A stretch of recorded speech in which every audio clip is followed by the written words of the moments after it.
Now we're starting the lesson called Market Basics. Before you learn how to trade, you must first understand what the market is, what you are buying, and why prices move. This is very important because many beginners jump straight into charts and indicators without understanding the foundation. But if you do not understand the basics, it becomes harder to understand price movement, risk, and opportunity.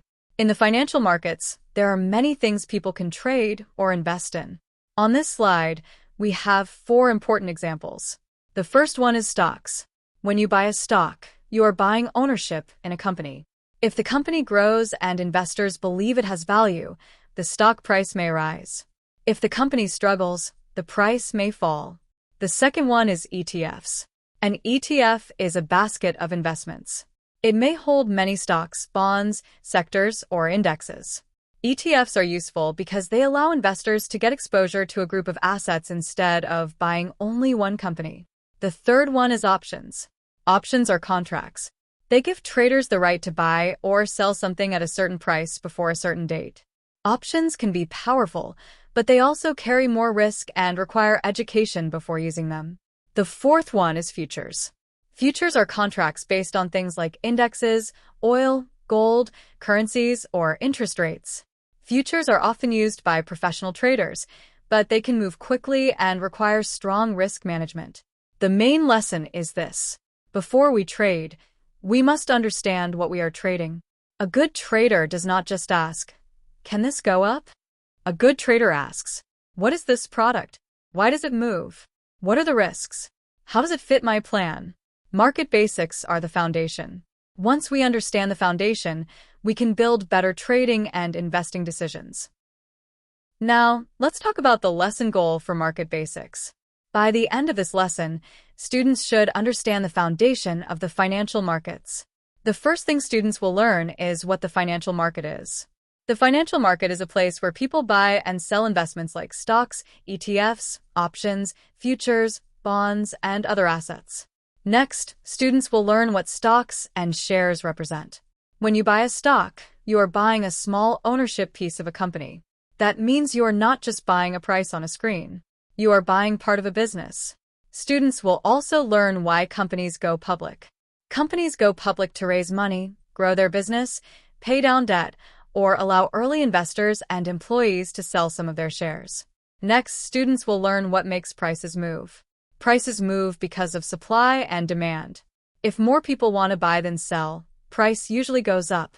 If more people want to sell than buy, price usually goes down. Students will also learn who participates in the market. This includes individual investors, traders, banks, hedge funds, pension funds, mutual funds, institutions, market makers, and companies. The core message is very important. A chart is not just candles and lines. Behind every chart is money flow, business value, news, fear, greed, and expectations. The market tries to price what investors believe will happen next. The beginner outcome is simple. Students should know what is being bought or sold. They should understand basic market products. They should respect risk before trading. And they should build a strong foundation before learning advanced strategies. The main lesson is this. Before we learn how to trade the market, we must first understand how the market works. Now, let's start with the basic question. What is the market?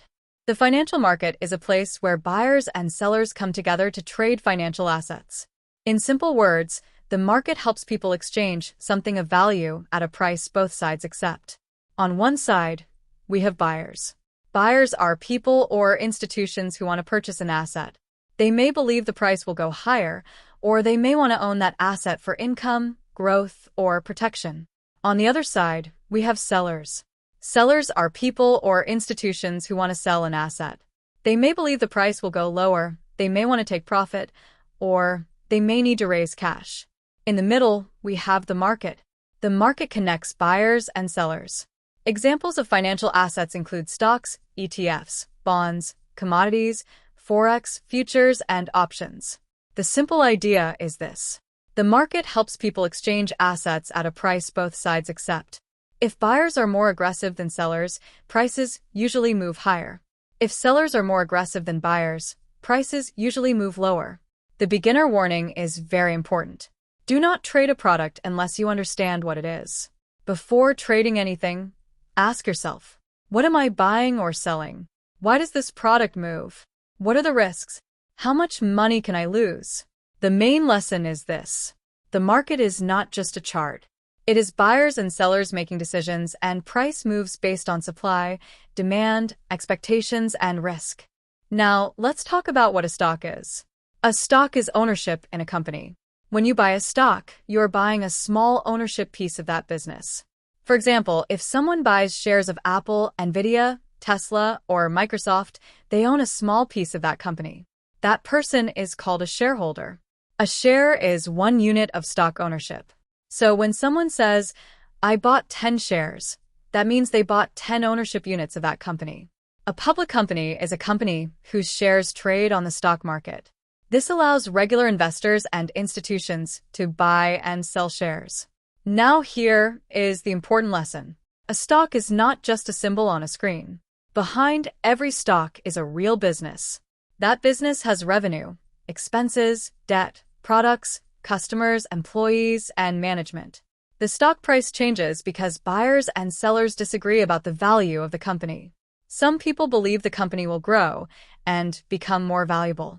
Other people may believe the stock is too expensive or that the business may slow down. That disagreement creates trading. The main lesson is this. When you buy a stock, you are not just buying a ticker symbol. You are buying a piece of a real company. So before buying a stock, always ask, what does this company do? Is the business growing? Is it profitable? Is the stock price reasonable? What risks could hurt the company? Understanding the business helps you make better investing and trading decisions.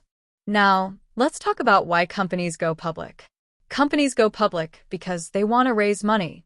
When a company goes public, it sells shares to investors. This gives the company access to capital, which means money that can be used to grow the business. There are several reasons a company may want to raise capital.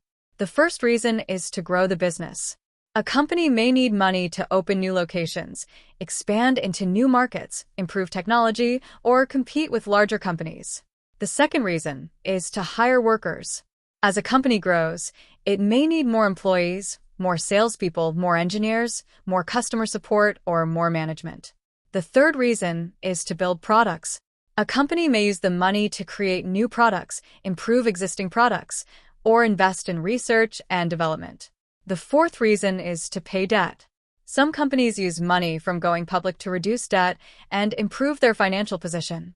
The fifth reason is to buy companies. A public company may use capital to acquire another business. This can help the company grow faster, add new products, or enter new markets. The main lesson is this. The stock market gives companies access to capital and gives investors a chance to participate in potential growth. But investors must remember something important. Buying a stock does not guarantee profit. If the company uses the money well and grows, the stock may do well over time. If the company struggles or fails to grow, the stock price may fall. So before buying a stock, we should ask, why did this company go public? How is it using the money? Is the business actually growing? Does the company have a strong plan? That is how we begin to think like investors, not gamblers. Now, let's talk about what makes prices move. The basic force behind every market is supply and demand. In simple words, prices move because buyers and sellers are constantly competing with each other. When buyers are stronger, there is more demand than supply. That means more people want to buy than sell. Buyers are willing to pay higher prices, and price usually moves up. This can happen because of good earnings, positive news, strong company growth, upgrades, or strong institutional buying. Now, let's look at the other side. When sellers are stronger, there is more supply than demand. That means more people want to sell than buy. Sellers accept lower prices, and price usually moves down. This can happen because of bad earnings, negative news, inflation worries, higher interest rates, downgrades, fear, or institutional selling. The important thing to understand is this. Price does not move randomly. Price moves because market participants are reacting to information, expectations, emotions, and risk. Common price-moving events include earnings, economic news, inflation data, interest rates, analyst upgrades and downgrades, fear, greed, institutional buying, and institutional selling. The main lesson is, If buyers are more aggressive, price moves up. If sellers are more aggressive, price moves down. As traders and investors, our job is to understand who is in control and whether that control is getting stronger or weaker. Now, let's talk about who trades in the market. Many different players participate in the financial markets, and each group can affect price movement in a different way. The first group is retail traders. Retail traders are individual people trading with their own money. This includes beginners, active traders, and small investors. The second group is investors. Investors may hold stocks, ETFs, bonds, or other assets for longer periods of time. They are usually focused on growth, income, or building wealth over time. The third group is banks. Banks participate in the market for many reasons. They may trade for clients, manage risk, provide liquidity, or invest capital. The fourth group is hedge funds. Hedge funds are professional money managers. They may use advanced strategies, short selling, options, leverage, and fast trading systems. The fifth group is pension funds. Pension funds manage retirement money for workers. They often invest large amounts into stocks, bonds, ETFs, and other assets. The sixth group is market makers. Market makers help provide liquidity. They help buyers and sellers trade by quoting buy and sell prices. The seventh group is algorithms. Algorithms are computer programs that can buy and sell automatically based on rules, speed, data, or market conditions. The eighth group is institutions. Institutions include mutual funds, asset managers, insurance companies, and other large professional investors. The beginner lesson is very important. You are not only trading against other small traders. Large institutions and computer algorithms also participate in the same market. This means we must respect risk, avoid emotional trading, and understand that price movement can be influenced by large money and fast technology. The main lesson is this. The market is made up of many participants, and price moves when these participants buy, sell, react to news, manage risk, and change expectations. Now, let's talk about basic market products. Before someone starts trading or investing, they should understand what product they are buying or selling. Different products have different risks, different purposes, and different ways they move. The first product is a stock. A stock represents ownership in one company. When you buy a stock, you own a small piece of that business. The second product is an ETF. An ETF is a basket of stocks or assets. Instead of buying one company, an ETF can give you exposure to many companies, a sector, an index, or a theme. The third product is an index. An index is a group of stocks used to measure the market. For example, the S&P 500 is used to track the performance of many large U.S. companies. The fourth product is a bond. A bond is like a loan to a company or government. The investor lends money and usually receives interest. The fifth product is a commodity. Commodities are physical goods or raw materials such as gold, oil, natural gas, wheat, or other resources. The sixth product is Forex. Forex means foreign exchange. It is the trading of currencies such as the US dollar, Canadian dollar, euro, or Japanese yen. The seventh product is futures. A futures contract is based on the future price of an asset, such as an index, oil, gold, or interest rates. Futures can move quickly and require strong risk management. The eighth product is options. Options are contracts that give the trader the right to buy or sell an asset at a certain price before a certain date. Options can be useful, but they are more advanced and require education before trading. The main lesson is this. Do not trade a product just because it looks exciting. First, understand what it is, why it moves, how much risk it has, and whether it fits your trading plan. Now, let's finish with a simple teaching summary. This slide brings the whole market basics lesson together. First, the market is where people buy and sell financial assets. That includes stocks, ETFs, bonds, commodities, Forex, futures, and options. Second, stocks are ownership in companies. When you buy a stock, you are not just buying a symbol on a screen. You are buying a small piece of a real business. Third, companies go public to raise money. They may use that money to grow the business, hire workers, build products, pay debt, or buy other companies. Fourth, prices move because of supply and demand. When buyers are stronger than sellers, prices usually move up. When sellers are stronger than buyers, prices usually move down. Fifth, news, earnings, inflation, and interest rates can move markets. These events change expectations, and the market reacts to what investors believe may happen next. Sixth, large institutions and algorithms also affect price movement. The market is not only small traders buying and selling.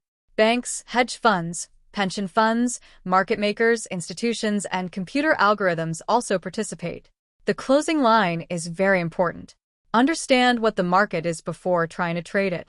If we understand the foundation, we can make better decisions when we move into charts, indicators, strategies, and risk management. Now, let's do a quick student checkup.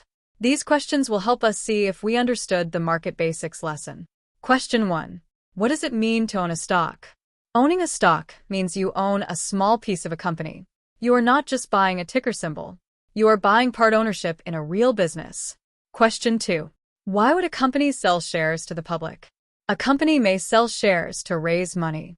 That money can help the company grow, hire workers, build products, pay debt, or buy other companies. Question 3. What happens when buyers are stronger than sellers? When buyers are stronger, demand is greater than supply. Buyers are willing to pay higher prices, so price usually moves up. Question 4. Name 3 things that can move the market. Examples include earnings, economic news, inflation, interest rates, analyst upgrades or downgrades, fear, greed, institutional buying, and institutional selling. Question 5. Why should a beginner understand the product before trading it? Because every product has different risks. Stocks, ETFs, options, futures, bonds, and Forex do not all work the same way. Before trading anything, we need to understand what it is, why it moves, and how much risk it has. The main point of this checkup is simple. If students can answer these questions, they understand the foundation of market basics. And once the foundation is strong, it becomes easier to learn charts, indicators, strategies, and risk management.